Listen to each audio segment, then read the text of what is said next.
बिस्मिल्लाहिर्रहमानिर्रहीम। मैं हूं असद खरल और आप देख रहे हैं मेरा यूट्यूब चैनल।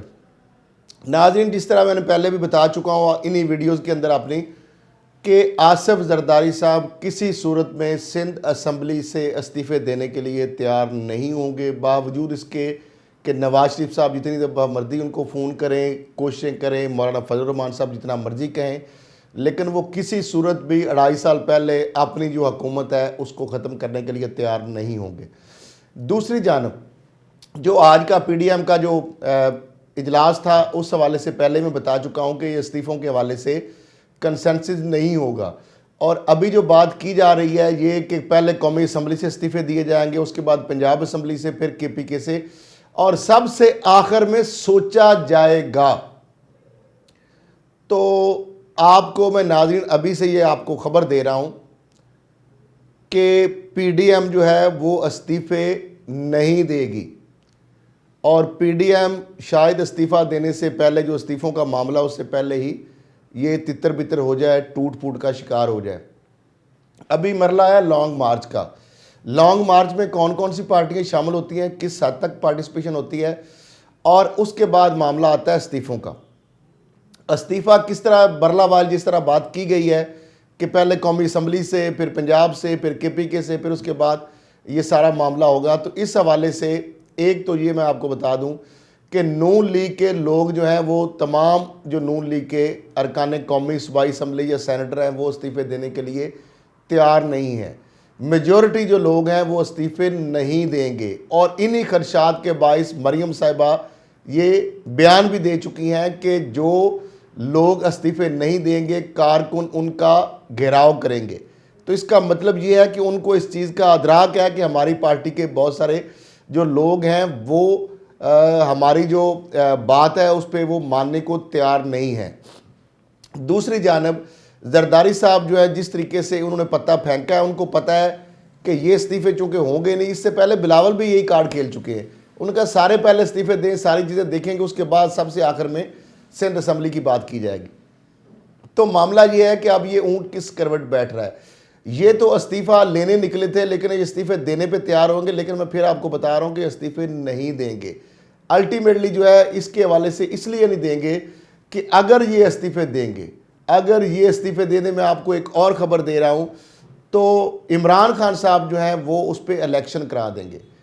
अब इस बात का जब से इनको पता चला है कि वज़ीर-ए-आज़म इमरान खान हमारे इस्तीफ़ों से बजाय प्रेशराइज होने के वो तो उस पर इंतखाबात कराने के लिए तैयार है, तो इससे ये अब खौफजदा हो गए हैं कि अगर हमने इस्तीफ़े दे दिए, अपनी सीटें छोड़ दी, तो अगर वहाँ पे इंतखाब हो गया तो हमारी जो सीटें हैं उस पर भी PTI के लोग मुंतखब होकर आ सकते हैं। तो इससे तो हमें और ज़्यादा पसपाई होगी और बुरी तरह हम नाकाम होंगे, और आइंदा जो इलेक्शन है उससे पहले ही जो है इमरान खान को अक्सरियत मिल जाएगी। सेनेट में तो ऑलरेडी मार्च में उनको मिल जाएगी, और कौमी असम्बली और पंजाब असम्बली में भी उनको अक्सरियत मिल सकती है। तो इस खौफ के बायस अब ये भी गुम गू का शिकार है मरियम साहिबा या फजल रहमान साहब या नवाज शरीफ साहब, जो इस्तीफ़ों के वाले से शद्दोमर्द से इस बात पे पुरज़म थे कि हमें इस्तीफ़े देने चाहिए। तो अब मामला ये है कि ये जब इमरान खान साहब की जानिब से उनको ये जब पता चला है कि इमरान खान साहब तो सीरियस हैं, इन जो भी जहाँ से भी इस्तीफ़े दिए जाएंगे, वो खा कौमी असम्बली हो, वो पंजाब असम्बली हो, तो जो लोग इस्तीफ़े देंगे वहाँ पे वो दोबारा से इलेक्शन कराने के लिए इमरान खान साहब जो है उन्होंने अपने बाकायदा करीबी ज़राए से इस हवाले से मशवरा भी कर लिया है, और ये बात अपोजिशन की सफ़ों तक भी पहुँच गई है। तो उसके बाद इनका जो ये मामला था इस्तीफ़ों के ज़रिए गवर्नमेंट को प्रेशराइज करना, उल्टा इमरान खान साहब ने जो कार्ड खेला है, और वो कार्ड नहीं बल्कि वो सीरियस है इस मामले पे, तो उसके ऊपर ये उल्टे अब पाँव जो है ना, ये इनको भागने की जगह नहीं मिल रही कि ये तो जो उल्टे ही हमें बात पड़ गई। तो एक तो मामला ये हो गया। दूसरा मामला ये है कि जिसलिए ये खौफजदा है, इसलिए खौफजदा है कि इनको पता है कि अगर 5 साल ये हुकूमत पूरी कर गई तो आइंदा जो इंतखाब है शायद इनको इतनी सीटें भी ना मिले, क्योंकि ये साबित करना चाह रहे थे कि इमरान खान साहब जो है एक नाकाम हुक्मरान है, ये अमूर हुकूमत नहीं चला सकते, ये डिलीवर नहीं कर सकते। और अब तक चूँकि सारे जितने भी एक मुश्किल मराहल हैं या जो टास्क थे, चैलेंजेस, उससे इमरान खान साहब जो ये एक्सपेक्ट नहीं कर रहे थे ये खुद आपने सुना होगा कि शाहिद खाकान अब्बासी साहब और पीपल्स पार्टी के लोग ये कहते थे कि हम कभी भी ये हुकूमत नहीं लेंगे, क्योंकि हमें क्या ज़रूरत है कि इतने जो क्राइसिस हैं उसके अंदर हम हुकूमत आके संभालें। और जिस तरीके से उन्होंने कहा कि हम तो खुद इस तरह कर गए थे कि हमें पता था कि अगर ये आ जाए जो भी नया हुक्मरान तो वो नाकाम हो जाए। अब इनकी तमाम तर उस साजिशों के बावजूद इमरान खान साहब करंट अफेयर का सारा उसको ख़त्म किया, एक्सपोर्ट जो है उसको बढ़ाया, इंपोर्ट को कम किया, फ़ॉरेन जो ओवरसीज़ पाकिस्तानी उनकी रेमिटेंसेज जो है पाकिस्तान आने में उनमें इजाफा हुआ। फिर महंगाई के हवाले से अब आहिस्ता आहिस्ता जो है इमरान खान साहब का फोकस इस तरफ आ रहा है। और फिर साथ ही जो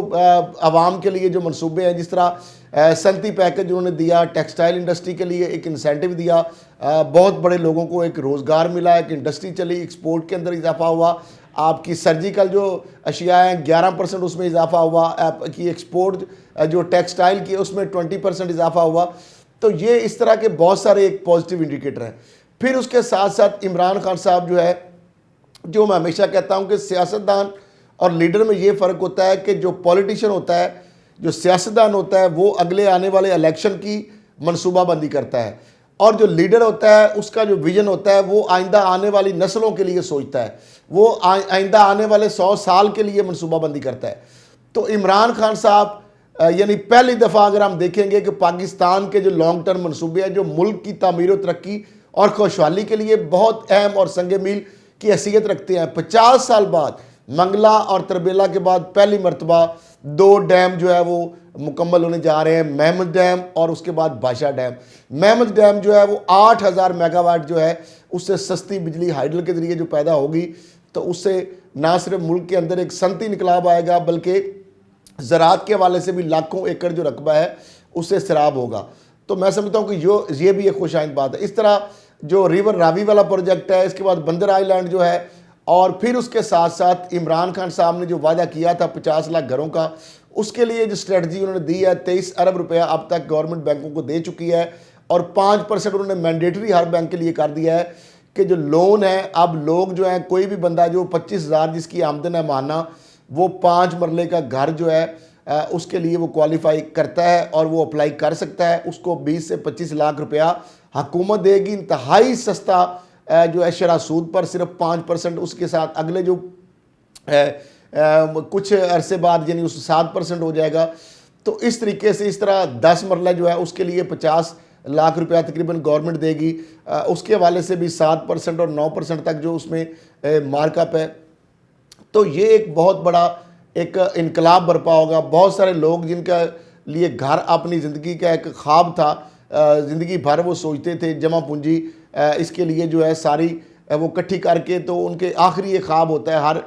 इंसान का कि वो अपने बच्चों के लिए, अपने लिए एक छोटा सा बेशक सर छुपाने ढांपने के लिए उसका घर अपना हो, अपनी छत उसके पास हो। तो ये भी एक इससे भी एक इंडस्ट्री जो है वो बहुत ज़्यादा फ्लोरिश करेगी, और एक जो कंस्ट्रक्शन की इंडस्ट्री है इस हवाले से बहुत ज़्यादा उसमें आएगा, मैन पावर उसमें इन्वॉल्व होगी, लोगों को रोज़गार मिलेगा, और लोग जिस तरह मैंने बताया कि अपने लोगों के घर होंगे। तो मैं समझता हूँ ये भी एक खुश आइंद बात है। अब ये जो चीज़ें सारे मनसूबे हो रहे हैं, अब जो अपोजिशन है वो इस चीज़ से परेशान है, और वो ये चाहती थी, जो मैं इसलिए थी का लफ्ज़ इस्तेमाल किया है, कि उनकी जो अब तक की जो प्लानिंग है, जो आपने देख लिया, इस्तीफ़ों के ऊपर भी कंसेंसस नहीं हुआ, क्योंकि जो मेन चीज़ थी वो थी सिंध असम्बली के इस्तीफ़े, जो कि हमें पता था नहीं आने। तो वो तो जरदारी साहब ने लॉलीपॉप अभी दिया है, तो उनको पता है कि पहले जब सारे आ जाएंगे उसके बाद तो उन्होंने सोचने की बात की है। फिर भी उन्होंने ये नहीं कहा कि हम देंगे इस्तीफ़े। तो अब बात ये है कि क्या इस तरह की जो चीज़ें हैं, जब मरीम साहिबा जो कह रही थी PDM के इजलास से पहले कि आर या पार, और इस्तीफ़ा जो है वो उसका ऑप्शन भी इस्तेमाल किया जाएगा, और ये सारी चीज़ें, तो एक तो ये चीज़। दूसरी बात ये है कि आसिफ जरदारी साहब ने नवाज शरीफ साहब जो पिछले हफ्ते 2-3 दफ़ा उनके राब्ते हुए हैं, तो उन्होंने बड़ा गिला किया है मरीम साहबा के हवाले से नवाज शरीफ से, कि जनाब अगर PDM की बजाय मरीम साहबा ने चीज़ें अनाउंस करनी है तो फिर PDM को हम ख़त्म कर देते हैं, कि जो चीज़ अभी हमने फ़ैसला भी नहीं किया होता वो पहले से इस तरह की अनाउंसमेंट कर देती हैं, तो लिहाजा उनको रोका जाए। तो इस पे नवाज शरीफ साहब ने सख्ती से, जो ज़राए ने हमें बताया, मरीम साहब को कहा है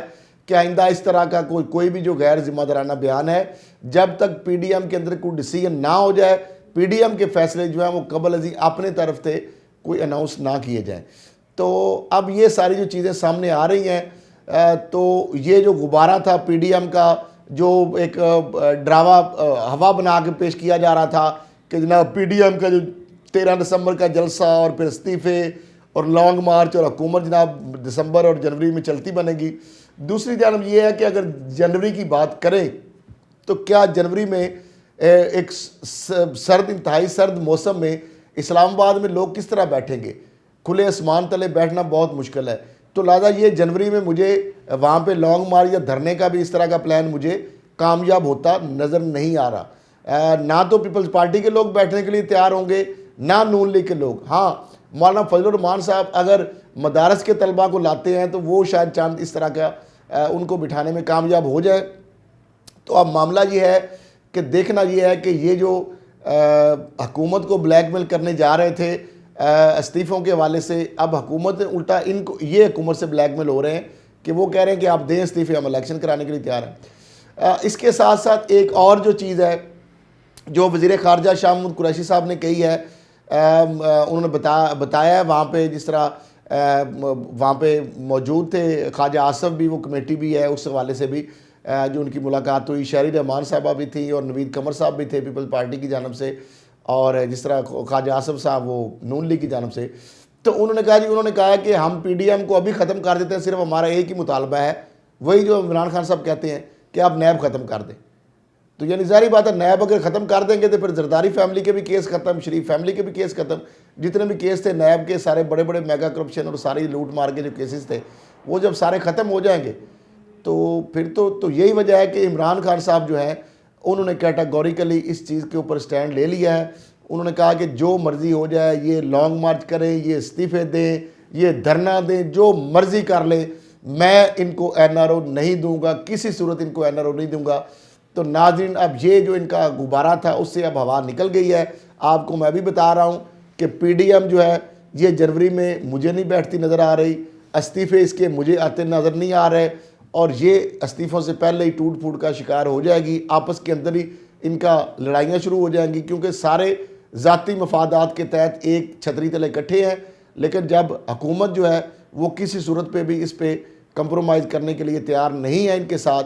तो अब ये है कि इनके पास ऑप्शन नहीं है सिवाय इंतज़ार के। तो लिहाजा 2023 तक अब इस हुकूमत को जो ख़तरा था वो टल गया है, और अब जो इमरान खान साहब है वो फोकस करेंगे कि महंगाई को किस तरह कम करना है, लोगों को रोज़गार किस तरह देना है, अपनी मईशत को किस तरह बेहतर करना है, और मुल्क के अंदर जो बड़े बड़े और लॉन्ग टर्म और जो देर पा मनसूबे हैं उनके हवाले से अब उनको काम करने का मौका मिलेगा। तो इसी के साथ इजाज़त दीजिए। अल्लाह हाफिज़।